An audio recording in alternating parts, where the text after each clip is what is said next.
Catalana demanda à son grand-père « Qui sommes-nous? Pourquoi nous voyageons depuis que je suis toute petite? Et pourquoi nous n'avons pas de maison comme les Gadjo ?» Le grand-père lui montra la caravane et lui dit à la fois, avec fierté et colère, « Et ça, c'est pas une maison? Elle est encore plus jolie que celle des Gadjo, et elle roule. Grâce à elle, nous avons la chance de voir des paysages que les Gadjo, eux, ne découvriront jamais. » Catalana ne paraissait pas satisfaite de cette réponse. C'est une jeune fille curieuse, pleine de malice, différente des autres jeunes gitanes de son âge. Elle ne craint pas de questionner son grand-père sur la vie de son peuple. Pourquoi? Comment? Est-ce que...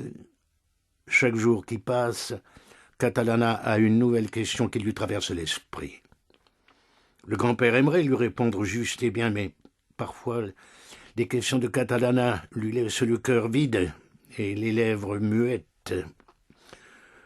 Un jour, que grand-père dormait dans sa caravane, Catalana en profita pour faire un tour en ville avec ses cousines. Elle n'aime pas y aller seule. Elles partent faire les magasins, essayer les plus belles robes, bien qu'elles aient juste assez d'argent pour manger au fast-food. Mais elles sont comme ça, ces cousines. Elles rêvent de porter ces robes à l'occasion d'un mariage et de pouvoir danser devant le regard de leur promis. Et pour le moment, elles ne dansent que devant le miroir de la boutique et sous le regard agacé de la vendeuse.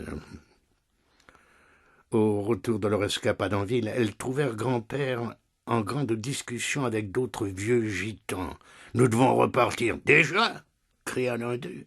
« Mais c'est toujours pareil. À peine arrivé, il faut repartir. Ils nous traitent comme des chiens, comme des sauvages. À leurs yeux, on est encore moins que des bêtes. » Alors que ses cousines avaient regagné leur caravane où le ménage les attendait, la tête emplie de rêves de mariage, Catalana resta seule à l'écart pour écouter la conversation. « Et pourquoi faut-il toujours repartir si vite ?» se demanda-t-elle.